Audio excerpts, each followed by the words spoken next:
Canada is like the Lifechanyuan international family. CFing.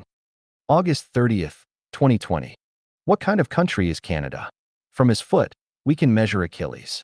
I would like to share my recent experience in Canada for your consideration. Ahuang Celestial, my partner for many years, became ill on the morning of August 5th, so I called the emergency medical services. Half an hour later, an ambulance arrived at the Lifechanyuan international family in Lac La Hatch. Two first aid specialists carried her on a stretcher into an ambulance and quickly drove her to our local hospital at 100 Mile House, more than 30 kilometers away, where emergency treatment was begun. At 1 o'clock in the morning that night, our local hospital transferred her to the intensive care unit of the Royal Inland Hospital in Kamloops, more than 200 kilometers away, where general examinations and treatments were carried out and 24-hour care was provided.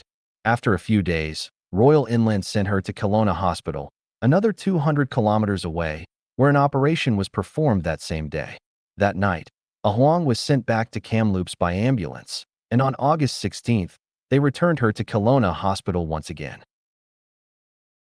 On August 17th, a very complicated double heart procedure was performed, and after the operation, she recovered there.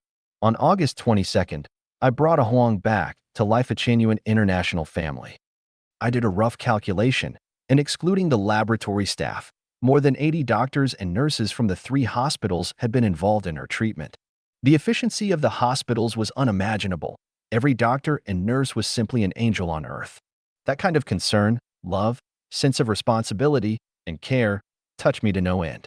Whenever the hospital heads, doctors, and nurses asked me if everything was okay or if I had any other needs, I always answered that she and I were fully satisfied, that there was not the slightest thing to find fault with, and that everyone was doing everything perfectly.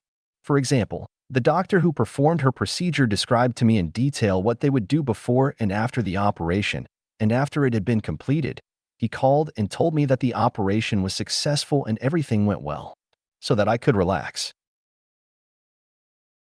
The hospital's chefs prepared each meal specially according to the patient's condition, and each one came with a printed note that listed the specific food, the patient's name, the time, and some nutritional information. The attitudes of the doctors, nurses, and chefs were kind from beginning to end. Their tones of voices were gentle and warm, and every detail was arranged accurately.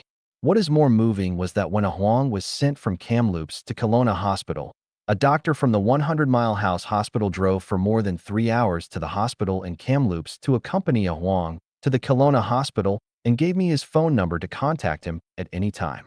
I drove from Kamloops to the Kelowna Hospital, but since I took longer than the ambulance did, a nurse from the Kelowna Hospital called me twice to ask about my progress, and when I eventually arrived, she stood waiting for me at the entrance to the hospital and led me to the operating room immediately.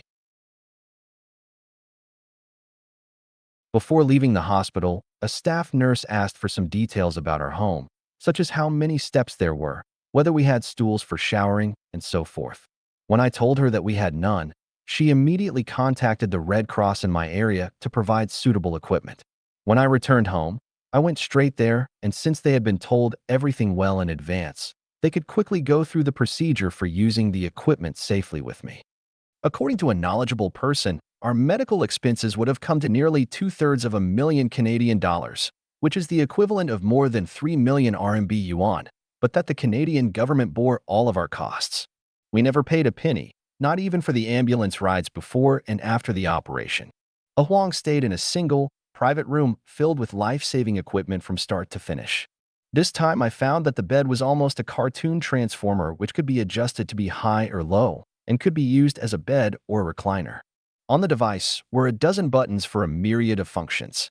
One of them displayed the patient's weight while another translated between any of several languages. The nurse spoke to me in English, but the equipment in the bed translated it immediately into Mandarin when either Ahuang or I spoke Mandarin. The device translated it directly into English, not only in text form, but also by voice. Every day, an average of between 7 and 8 doctors and nurses worked in Ahuang's room. Every day, 4 to 6 infusion tubes supplied intravenous medications 24 hours each day.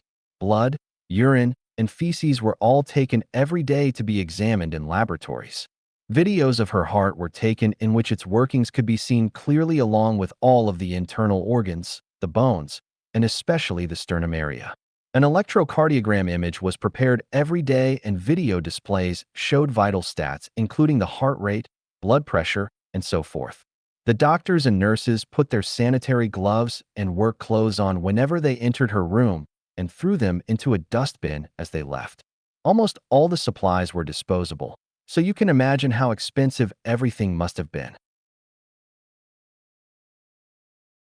Were it not for Canada's medical technology, a Juan Celestial's life in this mortal world would have ended, and were it not for their medical insurance system, I would have gone bankrupt and would be living on the streets today.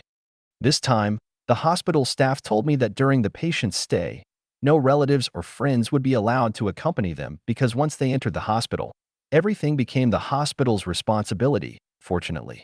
I was allowed to enter the hospital to participate in various procedures only as a special case. From this, I understood why such a large hospital is so quiet and no miscellaneous personnel were hanging out, only doctors, nurses, and other necessary staff workers were there. No one else. The environment in the hospital was clean and spotless, and it had no discernible smells, not even those of alcohol or medicines.